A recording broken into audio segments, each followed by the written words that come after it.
The last thing I want to get into here is, I guess, just a broader view of this executive order. 'Cause to me, and we may disagree on this, but I look at it and I see a president at the limits of what he can really do on his own unilaterally. Like he's already taken all the gray areas that existed before and pushed through as far as he possibly can on them with the redefinition of what a firearm is to go after unfinished parts, and the reclassification of pistol braced ARs and other guns as short barrel rifles needing registration under the NFA.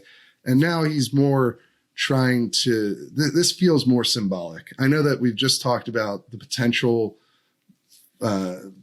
furthest pushing aspects of these things that they could try to do, but also all the reasons why perhaps that wouldn't get anywhere. I mean, I think the FTC thing even would start to run up against like First Amendment issues in addition to Second Amendment issues if they tried to just ban gun advertising outright or whatever. Right. Yeah. And I don't know that the FTC unilaterally could do that as much as, right. they just want that report. How do you see it? Do you think it's, is this as aggressive? Is this a sign that he's becoming boxed in on this issue? Well, I think it's certainly a sign that like he, from the outset, has been probably the most vocally pro-gun control president in history.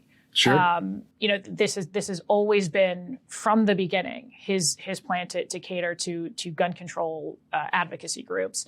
And so on the one hand, I think you are correct that generally speaking, he used up most of his like very clearly, readily available tools with the two other ATF rules.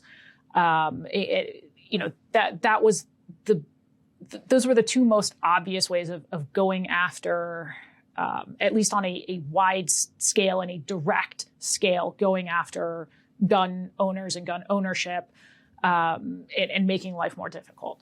So at this point, he is just trying to get those little edges that he can. Now that said, I again, having just spent however many minutes going over potential worst case scenarios, I don't want to make it seem as though in those worst case scenarios, it's not a big deal. Sure. Because I think those can have far reaching effects, but they are in less direct, less obvious ways. And it is getting to a point where he's having to just sort of, start cutting around the edges as much as he can to continue making it look like he's consistently, routinely trying to make progress in his view on gun control issues. Yeah. So I think it's a little bit of both. And I don't want to just write it off as nothing because there is some potential there. But it's the general premise is he's taken care of the lowest hanging fruit at this point. Yeah. Because to me, I look at the overall situation, right? I look and I see he has no chance of it. As much as he can go out there and say, we're going to pass an assault weapons ban. I did it in the 90s and I'm going to do it again.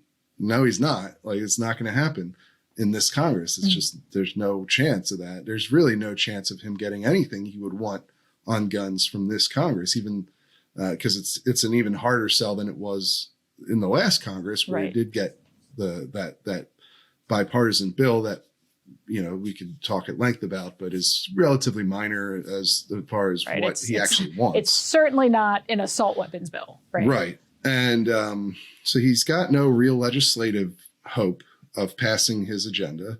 And then at the same time, he's done these two previous ones that were much more aggressive, but they're on track to be blocked. I mean, one is already almost completely blocked. The ghost gun rule is now blocked for defense distributed. It doesn't apply to defense distributed, which is one of the most important companies out there that make unfinished parts or tools to finish unfinished parts and so forth. It seems likely that it'll get struck down altogether in a short order here in the Fifth Circuit. Just had the bump stock ban, which obviously was Trump, not Biden, but is something that I'm sure he's supports and is really modeling these other executive orders after. I think if that got struck down, it actually might be considered a loss for him because people don't necessarily connect that with a previous administration. Right. But I just, they're using basically the same logic from the bump stock ban Right. to apply to the ghost gun ban and the pistol brace ban. These are all basically the same rulemaking process and the same thinking in each of them. And it's really bad sign for the pistol brace ban that the bump stock ban has been struck down by the Fifth Circuit. I don't see any of these three making it, into force here, into effect for much longer. And now, you look at this latest executive order and it just seems more like, oh, I'm suggesting these certain things that when you look at them, there are some possibilities that it could go in a very aggressive direction. But to me, feels like a signal that he's really at the end of what he can do on his own. But I don't want to downplay it either. But that's where I come down on, when he released this, they tried to make a big deal about it. And I looked at it and I thought, this is actually, it shows the limits of what he can really do. He's already at that. But I'll have more on that in a members piece here for the Reload. If people want to check that out, that'll be out soon. So it should be out by the time this podcast goes up. But yeah, so maybe, I don't know. I might be even less worried about it than perhaps you are. I don't know.